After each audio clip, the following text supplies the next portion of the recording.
السلام عليكم ورحمة الله وبركاته. إن الحمد لله نحمده ونستعينه ونستغفره ونعوذ بالله من شرور أنفسنا ومن سيئات أعمالنا. من يهده الله فلا مضل له ومن يضلله فلا هادي له. أشهد أن لا إله إلا الله وحده لا شريك له واشهد ان محمدا عبده ورسوله اما بعد. يا ايها الذين امنوا اتقوا الله حق تقاته ولا تموتن الا وانتم مسلمون. يا ايها الذين امنوا اتقوا الله وقولوا قولا سديدا يصلح لكم اعمالكم ويغفر لكم ذنوبكم ومن يطع الله ورسوله فقد فاز فوزا عظيما. يا أيها الناس اتقوا ربكم الذي خلقكم من نفس واحدة وخلق منها زوجها وبث منهما رجالا كثيرا ونساء واتقوا الله الذي تساءلون به والأرحام إن الله كان عليكم رقيبا. அன்பிற்கும் பாசத்திற்கும் உரிய எல்லாமல்ல ஏக இறைவனின் நல்லடியார்களே, அன்பு சகோதர சகோதரிகளே, அண்ட சராசரத்தை படைத்து அதை பாதுகாத்து பராமரித்து பரிபாலித்து கொண்டிருக்கும் படைப்பாளனாகிய அல்லாஹுவுக்கே புகழ் அனைத்தும் உரித்தாகட்டுமாக. அவனுடைய அன்பும் அருளும் கருணையும் காதலும் நம்மவர் அனைவரின் மீதும் நம்முடைய குடும்பத்தார், உற்றார், உறவினர்கள், நண்பர்கள், ஒட்டுமொத்த இறை நம்பிக்கையாளர்கள் மீதும் எல்லா நேரங்களிலும் எல்லா நிலைகளிலும் பொழியப்பட வேண்டும் என்ற பிரார்த்தனையோடு என்னுடைய உரையினை நான் ஆரம்பம் செய்கின்றேன். அன்பார்ந்த அல்லாஹ்வின் நல்லடியார்களே, இந்த உலகத்தில் எவ்வளவோ மதங்கள், மார்க்கங்கள், சித்தாந்தங்கள் இருந்தாலும் ஏக இறைவன் ஒருவன் மட்டும்தான் என்ற இந்த ஏகத்துவ கலிமாவை மும்மொழிந்த இஸ்லாமியர்களாக நாம் வாழ்ந்து கொண்டிருக்கிறோம். ஒருவன் இந்த உலகத்தில் இஸ்லாமியனாக வாழ்கிறான் என்று சொன்னால் அவன் வாழ்ந்தான் பிறகு வீழ்ந்தான் என்று இருக்கக்கூடாது. அவனுடைய வாழ்க்கையில் அவன் எதை செய்ய வேண்டும், எதை செய்யக்கூடாது, அவனுக்குரிய கடமைகள் என்ன போன்றவற்றை எல்லாம் இஸ்லாமிய மார்க்கம் நமக்கு சொல்லித் தருகிறது. ஒரு இறை நம்பிக்கையாளனிடத்தில் இருக்க வேண்டிய ஒரு முக்கியமான பண்பு, அவன் செய்ய வேண்டிய ஒரு முக்கியமான கடமை, அல்லாஹ் தன்னுடைய திருமறை குர்ஆனிலே நம்மை பார்த்து சொல்லி காட்டுகின்றான். வல் தக்கும் மின்கும் உம்மாம், உங்களில் ஒரு சமுதாயம் இருக்கட்டும். யதுஊன இலல் கைர், மக்களை நன்மையின் பால் அழைக்கக்கூடிய ஒரு சமுதாயம் இருக்கட்டும். யஅமுரூன பில் மஅரூஃப், அவர்கள் மக்களுக்கு நன்மையை ஏவுவார்கள். வயன்ஹவுன அனில் முன்கர், தீமையான காரியங்களை விட்டும் மக்களை தடுப்பார்கள். உலாயிக ஹுமுல் முஃப்லிஹூன், இந்த சமுதாயம் தான் வெற்றி பெறக்கூடியது என்று அல்லாஹ் திருமறையிலே பேசுகிறான். நான் இந்த உலகத்துல பிறந்திருக்கிற ஒரு இஸ்லாமியனா இருக்கிற, என் பேர் அப்துல்லானா அல்லாஹ் சொர்க்கத்தை கொடுத்துட மாட்டான். நீங்கள் சுவனத்திற்கு செல்ல வேண்டும் என்றால் உங்களுக்குரிய கடமைகள் என்ன, நீங்கள் எதை செய்ய வேண்டும், எது போன்ற காரியங்கள், அமல்கள் உங்களுடைய வாழ்க்கையில் நீங்கள் அமல்படுத்த வேண்டும், அல்லாஹ் பல விஷயத்த சொல்றான். அது இருந்தால்தான் நமக்கு சொர்க்கம். அந்த காரியத்தில் நாம் ஈடுபட்டால் தான் நாளை மறுமையில் நம்மால் வெற்றி அடைய முடியும். நம்மிடத்தில் அந்த காரியம் இல்லை என்றால், இறைவன் சொல்லக்கூடிய கடமையை மறந்தவர்களாக நாம் வாழ்ந்தோம் என்றால் மறுமையிலே நமக்கு வெற்றி இருக்காது. அல்லாஹ் சொல்லக்கூடிய முக்கியமான கடமை என்ன? நன்மையை ஏவுதல், தீமையை தடுக்கிறது, நன்மையின் பால் மக்களை அழைக்கிறது. உலாயிக ஹுமுல் முஃப்லிஹூன், இந்த சமுதாயம், இந்த கூட்டத்தார் தான் நிச்சயமாக நாளை மறுமையிலே வெற்றி அடைவார்கள். வேற யாருக்கும் வெற்றி இல்லை. யார் வெற்றியாளர்கள் என்பதை பற்றி சொல்லும் பொழுது இந்த சமுதாயத்தார், இந்த கூட்டத்தார் நாளை மறுமையிலே அல்லாஹ்விடத்திலே அவர்கள் வெற்றி பெறுவார்கள். அல்லாஹ் அவர்களுக்கு வெற்றியை தரான். இந்த பணி நம்மிடத்தில் இருக்கிறதான். நன்மையை ஏவக்கூடிய காரியம் நம்மிடத்தில் இருக்கிறதான். தீமையை தடுக்கக்கூடிய காரியம் நம்மிடத்தில் இருக்கிறதான். நம்மளுடைய வாழ்க்கையை எடுத்து பாருங்கள். நாம் இருக்கக்கூடிய இந்த சுற்றுச்சூழல்களில் எவ்வளவு தீமையான காரியங்கள் பரவி கிடக்கிறது. அல்லாஹும் அல்லாஹ்வுடைய தூதரும் காட்டி தராத அனாச்சாரங்களை எந்த அளவிற்கு அரங்கேற்றிக் கொண்டிருக்கிறார்கள். நம்முடைய உறவினர்களாக இருக்கலாம், நம்முடைய நண்பர்களாக இருக்கலாம், நம்முடைய அண்டை வீட்டுக்காரர்களாக இருக்கலாம், மார்க்கத்திற்கு முரணான காரியத்தை செய்வார்கள். அல்லாஹ்வுடைய தூதர் காட்டி தராத காரியத்தை செய்வார்கள். குறிப்பாக ரபியுல் அவ்வல் மாதத்துல நம்ம இருக்கிறோம். இந்த மாதம் வந்துவிட்டது என்று சொன்னாலே எத்தனையோ இஸ்லாமிய வீடுகளில், கடை தெருகளில், பள்ளிவாசல்களில் மௌலூது பாடல்கள் பாடக்கூடிய நிலை இருக்கிறது. அல்லாஹ்வுடைய தூதர் சொல்லி தந்த ஒரு காரியமாயிது. திருமறை குர்ஆனில் ஏதேனும் ஒரு ஆதாரம் இருக்கிறதா? இது எல்லாவற்றையும் நாம் விளங்கி இருக்கிறோம். அல்லாஹ் காட்டி தரல, அல்லாஹ்வுடைய தூதர் சொல்லி தரவில்லை. இதை செய்தால் நாளை மறுமையிலே நரகம்தான் என்ற விஷயத்தில் நாம் தெளிவாக இருக்கிறோம். அதோடு முடித்து விடலாமா? எத்தனை மக்கள் இந்த இறை மறுப்பான, இணை வைப்பான காரியத்திலே மூழ்கி திளைத்துக் கொண்டிருக்கிறார்கள். அவர்களுக்கு யார் சொல்லணும்? அல்லாஹ்வுடைய தூதர் வந்து சொல்லுவாங்களா? மறுமை நாளில் ஒரு அடையாளமாக ஈசா அலைஹிஸ்ஸலாம் வருவாங்க. அவங்க வந்து மார்க்க பணியை, மார்க்க பிரச்சாரத்தை செய்வார்களா? யார் சொல்ல வேண்டும்? யாருக்கு அந்த கடமை இருக்கிறது? அல்லாஹ் சொல்லி காட்டுகிறான், வல் தக்கும் மின்கும் உம்மா, உங்கள ஒரு கூட்டம் இருக்கணும், உங்களில் ஒரு சமுதாயம் இருக்க வேண்டும், நீங்கள் நன்மையை ஏவி நீங்கள் நன்மையை தடுக்க வேண்டும் என்று நம் ஒவ்வொருவரையும் பார்த்து அல்லாஹ் பேசுகிறான். அந்த கடமையை உணர்ந்தவர்களாக நாம் வாழ்கிறோமா? சிந்தித்து பாருங்கள். நபிமார்கள், நபித்தோழர்கள், நல்லடியார்கள் தங்களுடைய வாழ்க்கையவே இறைவனுடைய மார்க்க பணிகளை செய்வதற்காக ஒதுக்கினார்கள். அல்லாஹ்வுடைய பாதையில் தங்களுடைய வாழ்க்கையை அர்ப்பணித்தார்கள். இந்த அழைப்பு பணி செய்வதற்கு, மக்களுக்கு மார்க்கத்தை சொல்வதற்கு தங்களுடைய முழு நேரத்தை ஒதுக்கினார்கள். நம்மில் எத்தனை பேர் அப்படி இருக்கிறோம்? ஒரு வாரத்துல ஒரு நாள் தாவா பணிக்காக நாம் நேரத்தை ஒதுக்குகிறோமா? மக்களுக்கு மார்க்க பிரச்சாரத்தை சொல்வதற்காக நேரத்தை நாம் ஒதுக்குறோமா? நூஹ் அலைஹிஸ்ஸலாமுடைய வாழ்க்கையை பாருங்க, நமக்கு எல்லாம் ஒரு மிகப்பெரிய படிப்பினையாக இருக்கிறது. நூஹ் என்ற அத்தியாயத்திலே அல்லாஹ் சொல்லி காட்டுகிறான், நூஹ் அலைஹிஸ்ஸலாம் அவர்கள் தன்னுடைய சமுதாயத்திற்கு மார்க்க பிரச்சாரத்தை செய்கிறார்கள். யா கௌமி, என்னுடைய சமுதாயமே, இன்னி லக்கும் நதீரும் முபீன், நான் உங்களுக்கு எச்சரிக்கை செய்பவன், நான் உங்களுக்கு நற்செய்தி கூறுபவன். அனிஅபுதுல்லாஹ், நீங்கள் அல்லாஹ்வை மட்டும் வணங்குங்கள். வத்தகு, நீங்கள் அல்லாஹ்விற்கு அஞ்சுங்கள். வஅதீஉ, நீங்கள் அல்லாஹ்விற்கு கட்டுப்படுங்கள் என்று மார்க்க பிரச்சாரத்தை தன்னுடைய சமுதாயத்திற்கு நூஹ் அலைஹிஸ்ஸலாம் அவர்கள் எடுத்துரைக்கிறார்கள். எப்படி பிரச்சாரம் பண்ணாங்க? நாம் செய்வதை போன்ற பிரச்சாரமா? ஒரு நாளைக்கு பிரச்சாரம் போயிட்டா அடுத்த வருஷம் தான். இல்ல ஏதாவது நம்முடைய ஜமாத்துல புதிதாக ஏதாவது ஒரு செயல் திட்டம் எடுக்கப்பட்டால் அந்த அஜெண்டாவுக்கு கீழாக, அந்த செயல் திட்டத்துக்கு கீழாக தாவா பணிகள் நம்மிடத்துல வீரியமாக இருக்கும். 6 மாசம் இருக்கும், 6 மாசம் இருக்காது, 1 மாசம் இருக்கும், 3 மாசம் இருக்காது. இப்படித்தான் நம்முடைய பிரச்சார பணிகள் கடந்து சென்று கொண்டு இருக்கிறது. ஆனால் நூஹ் அலைஹிஸ்ஸலாமுடைய பிரச்சார பணி அப்படி இருக்கவில்லை. எந்த அளவுக்கு பிரச்சாரம் செய்தார்கள் என்றால், அல்லாஹ்விடத்திலே நூஹ் அலைஹிஸ்ஸலாம் அவர்கள் சொல்கிறார்கள், என்னுடைய இறைவா, என் சமுதாயத்திற்கு உன்னுடைய மார்க்கத்தை நான் எடுத்துரைத்தேன். அல்லாஹ்வைதான் வணங்கணும், அல்லாஹ்விற்கு கட்டுப்பட வேண்டும், அவனை மட்டும்தான் அஞ்ச வேண்டும். மார்க்கத்தை எடுத்து சொல்றாங்க. எந்த அளவிற்கு எடுத்துரைத்தார்கள் என்றால், ரப்பி, என்னுடைய இறைவா, நூஹ் அலைஹிஸ்ஸலாம் அவர்கள் சொல்லக்கூடிய ஒரு வாசகம், இன்னி தஅவுது கௌமி லைலன் வ நஹாரா, இரவு நேரம் என்று நான் பார்க்கவில்லை, பகல் நேரம் என்று நான் பார்க்கவில்லை, நான் உன்னுடைய இந்த மார்க்கத்தை, இந்த பிரச்சாரத்தை, இந்த தாவாவை இரவிலும் பகலிலும் என்னுடைய சமுதாயத்திற்கு நான் எடுத்துரைத்தேன் என்று நூஹ் அலைஹிஸ்ஸலாம் அவர்கள் சொல்கிறார்கள். ஓய்வு எடுக்கிற நேரம், தூங்குற நேரம் பார்க்கல, வேலைக்கு போய் சம்பாதிக்கணும், பொருளாதாரத்தை திரட்ட வேண்டிய, சேகரிக்க வேண்டிய நேரம் என்று பார்க்கவில்லை. எதையும் பொருட்படுத்தாமல், எந்த ஒரு நேரத்தையும் கருத்தில் கொள்ளாமல், எல்லா நேரங்களிலும், ஓய்வெடுக்கப்பட வேண்டிய நேரத்திலும் கூட மக்களுக்கு மார்க்க பிரச்சாரம் செய்தார்கள். சத்தியத்தை எடுத்துரைத்தார்கள், ஏகத்துவத்தை போதித்தார்கள் நபி நூஹ் அலைஹிஸ்ஸலாம் அவர்கள். அவர்கள் மட்டுமல்ல, எல்லா நபிமார்களும், அதிகமான நபித்தோழர்களும் அவருடைய வாழ்க்கையை இப்படித்தான் அல்லாஹ்விற்காக செலவழித்தார்கள். அவர்களுடைய வாழ்க்கையோடு நம்முடைய வாழ்க்கையை ஒப்பிட்டு பாருங்க, எப்படி இருக்கிறது.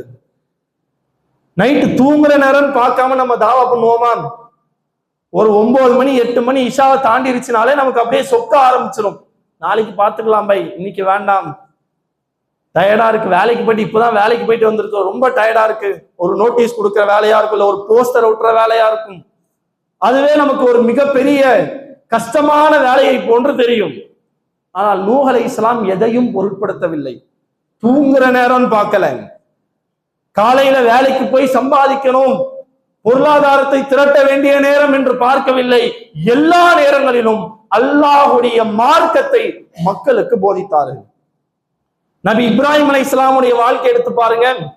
அவருடைய இந்த அழைப்பு பணி, பிரச்சார பணி எந்த அளவிற்கு மக்களுக்கு மத்தியிலே வீரியமாக இருந்தது.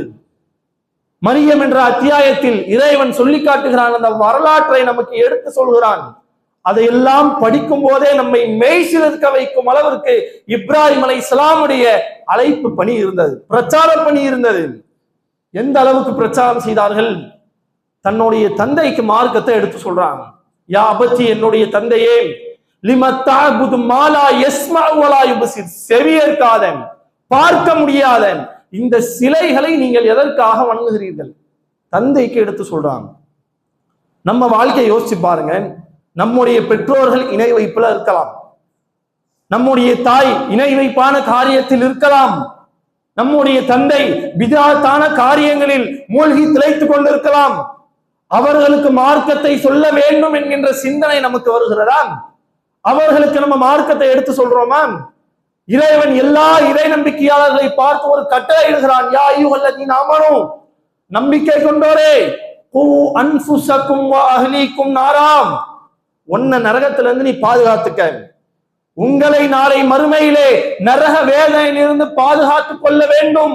வ அஹ்லீக்கும் நாராம், உன்னை மட்டும் பாதுகாத்தா போதாது, நீ மட்டும் தப்பிச்சா போதாது, உன்னுடன் இருப்பவர்களை, உன்னுடைய குடும்பத்தார், உன்னுடைய உறவினர்கள், உன்னுடைய நண்பர்கள், உன்னுடைய அண்டை வீட்டுக்காரர்கள் எல்லோரையும் நாளை மறுமையிலே நரகத்திலிருந்து நீதான் பாதுகாக்க வேண்டும், நீதான் காப்பாற்ற வேண்டும். நம்மை எல்லாம் பார்த்து அல்லாஹ் பேசுகிறான். யா அய்யுஹல்லதீன ஆமனூ, நம்பிக்கை கொண்ட ஒவ்வொருவரும் அல்லாஹ்வை நம்புறாங்க, மலக்குமார்களை நம்புறாங்க.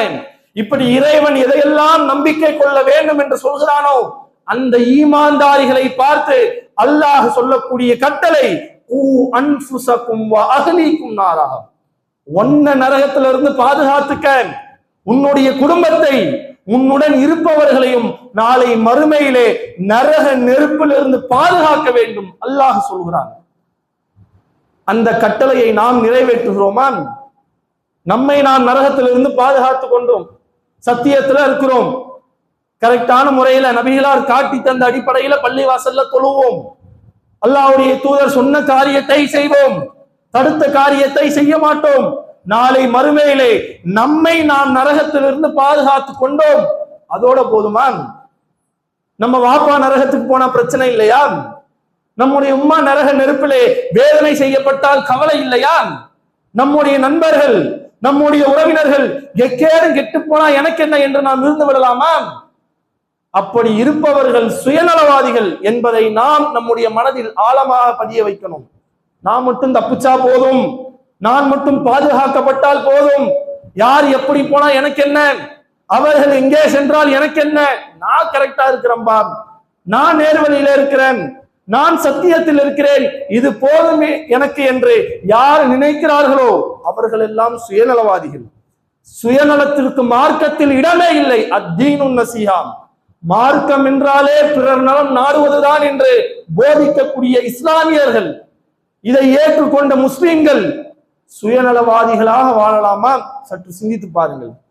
இதையெல்லாம் கவனத்தில் கொண்டு நபிமார்கள், நபி தோழர் மார்க்கத்தை மக்களுக்கு மத்தியிலே எடுத்துரைத்தார்கள். இப்ராஹிம் அலைஹிஸ்ஸலாம் அவர்களும் அப்படித்தான் எடுத்துரைத்தார்கள் தன்னுடைய தந்தைக்கு.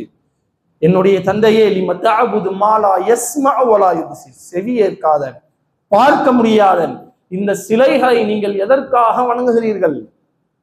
ஏதாவது நீங்க பிரார்த்தனை கேட்கிறீங்க, அதுக்கு ஒண்ணுமே கேட்காது.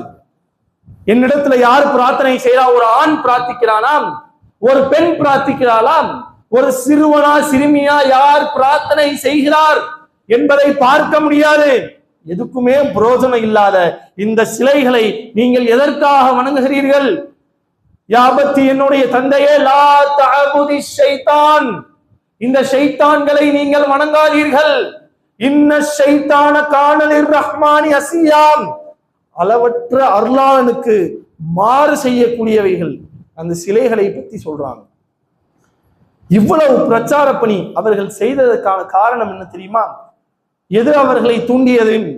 இந்த அளவிற்கு தந்தையிடமிருந்து எதிர்ப்பு தான் வந்தது. நல்ல வார்த்தைகள் கூட இல்லை. அராகிபுன அந்த அன் ஆலிஹத்தியா இப்ராஹிம், இப்ராஹிமே என்னுடைய கடவுள்களை நீ அலட்சியப்படுத்தாதே. ல இல்லம் தந்தஹி, இந்த காரியத்தை நீ விட்டு விடவில்லை என்றால் ல அர்ஜுமன்னக், உன்னை நான் கல்லாலே அடிப்பேன். ஃபஹ்ஜுர்னி மலியா, எங்கேயாவது போயிரு, என் மூஞ்சிலேயே முழிச்சிடாத. தந்தையிடமிருந்து வந்த பதில். இருந்தாலும் மார்க்க பிரச்சாரம் செய்தார்கள். காரணம் என்ன தெரியுமா? ஒரு விஷயம் அவருடைய மனதிலே ஆழமாக பதிந்திருந்தது. தன்னுடைய தந்தைக்காக, தன்னுடைய குடும்பத்துக்காக, தன்னுடைய உறவுகளுக்காக, தன்னுடைய சமுதாயத்துக்காக நபி இப்ராஹிம் அலைஹிஸ்ஸலாம் அவர்கள் கவலைப்பட்டார்கள். தன்னுடைய தந்தையிடத்துல சொல்றாங்க, யா அபதி, என்னுடைய தந்தையே, இன்னி அகாஃபு ஐய மஸ்ஸக அஸாபுன் மினர் ரஹ்மான், அல்லாஹ்விடமிருந்து ஒரு வேதனை உங்களுக்கு வந்துருமோன்னு நான் பயப்படுறேன்.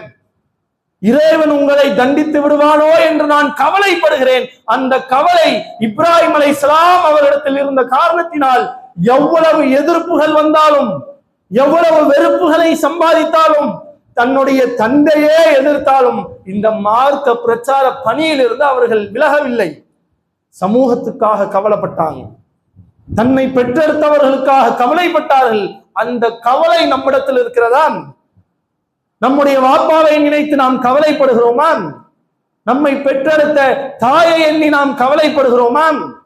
நம்முடைய உறவுகளை நினைத்து நாம் கவலைப்படுகிறோமா?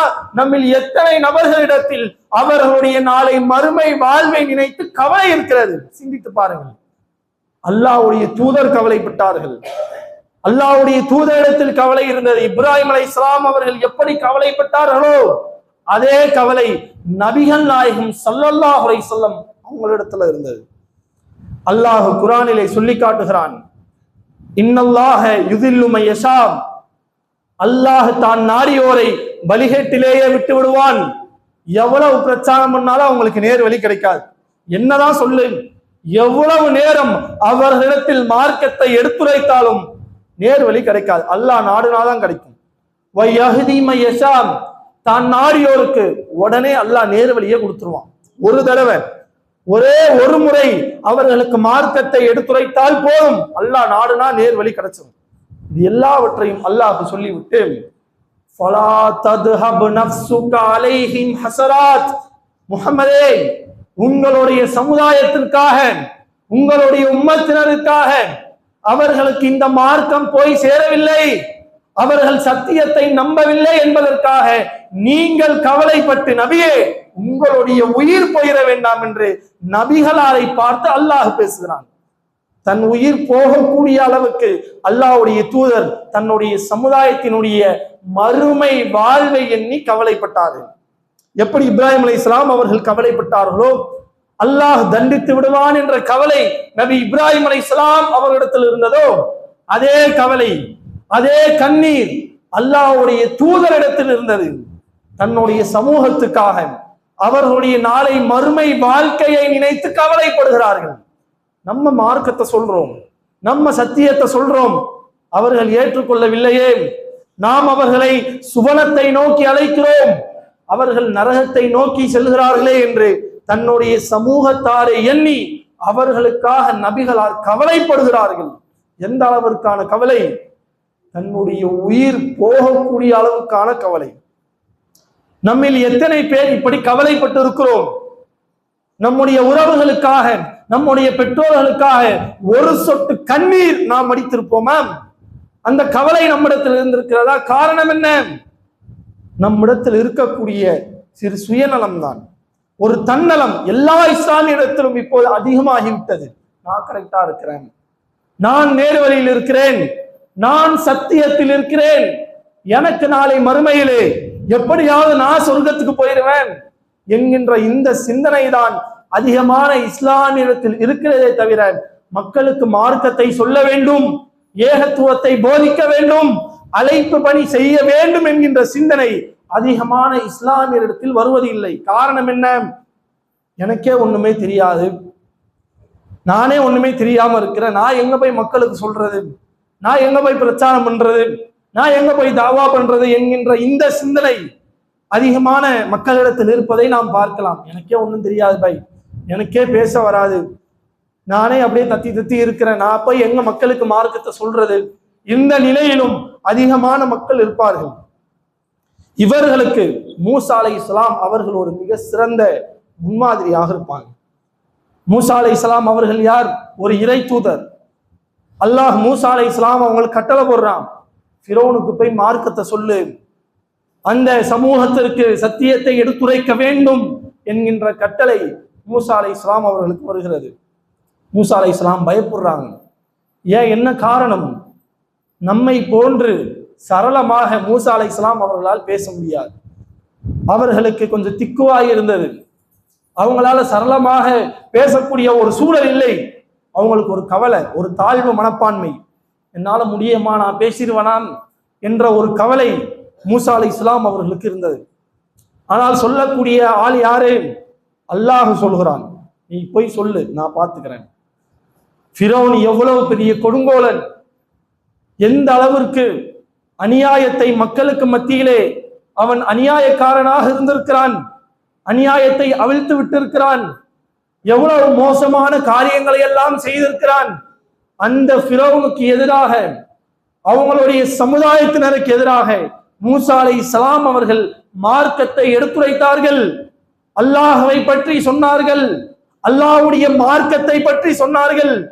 அவனுடைய கூட்டத்தாரில் அதிகமான பேர் மூசா அலைஹிஸ்ஸலாம் அவர்களுடைய பேச்சை கேட்டு, அவர்கள் சொன்ன அந்த மார்க்கத்தை கேட்டு உடனடியாக அல்லாஹ்வை ஏற்றுக்கொண்டார்கள். இது மூசா அலைஹிஸ்ஸலாம் அவர்கள் செய்ததால் அல்லாஹ் அவர்களுக்கு உதவினான். அதே உதவி எல்லா மக்களுக்கும் இருக்கு. யாரெல்லாம் அல்லாஹ்வுடைய மார்க்கத்தை மக்களுக்கு மத்தியில் கொண்டு போய் சேர்க்க வேண்டும், எல்லோருக்கும் சத்தியத்தை போதிக்க வேண்டும் என்ற சிந்தனை இருக்கக்கூடிய ஒவ்வொரு இறை நம்பிக்கையாளர்களுக்கும் அல்லாஹ் உதவி செய்வான். நம்ம என்ன பண்ணணும்? மார்க்கத்தை சொல்வதற்கு தயாராக இருக்க வேண்டும். எல்லா நேரங்களிலும், எல்லா நிலைகளிலும், எல்லா மக்களுக்கும் சத்தியத்தை போதிக்க வேண்டும் என்ற சிந்தனை நமக்கு இருக்க வேண்டும். அப்பேற்பட்ட அழைப்பாளர்களை, அப்பேற்பட்ட பிரச்சாரகர்களை உருவாக்க வேண்டும் என்ற நோக்கத்தில் தான் நம்முடைய மாவட்டம் சார்பாக பேச்சாளர் பயிற்சி ஏற்பாடு செய்திருக்கிறார்கள். புதிதாக தாயிக்களை உருவாக்க வேண்டும், நம்முடைய பகுதிகளிலே அதிகமான தாயிக்கள் உருவாக வேண்டும், அவர்களுக்கு பேச்சு பயிற்சி அளிக்க வேண்டும், அவர்களையும் ஒரு அழைப்பாளர்களாக கொண்டு வர வேண்டும் என்ற உயர்ந்த நோக்கத்தில் நம்முடைய மாவட்டம் சார்பாக பேச்சாளர் பயிற்சி ஏற்பாடு செய்திருக்கிறார்கள். அதிகமான மக்கள் அதில் கலந்து கொண்டு நம்மளால் இயன்ற அளவிற்கு முயற்சிகளை செய்து மக்களுக்கு மத்தியில் மார்க்கத்தை சொல்வதற்கு நம்முடைய ஒரு பங்கையும் நாம் செலுத்தக்கூடியவர்களாக இருக்க வேண்டும். ஆர்வமுள்ள மக்கள் கிளை நிர்வாகிகளை அணுகி உங்களுடைய பெயர்களை கொடுங்கள். நிச்சயமாக இதற்கான கூலி என்பது சாதாரண ஒரு கூலி அல்ல. அல்லாஹ் இதை பற்றி சொல்லி காட்டுகிறான். குந்தும் ஹைர உம்மத்தின் உஹ்ரிஜத் லின்னாஸ், மக்களுக்கு மத்தியில் தோற்றுவிக்கப்பட்ட சமுதாயத்திலேயே நீங்கள் தான் சிறந்தவர்கள். காரணத்தை அல்லாஹ் சொல்லும் பொழுது நீங்கள் நன்மையை ஏவி தீமையை தடுக்கிறீங்க.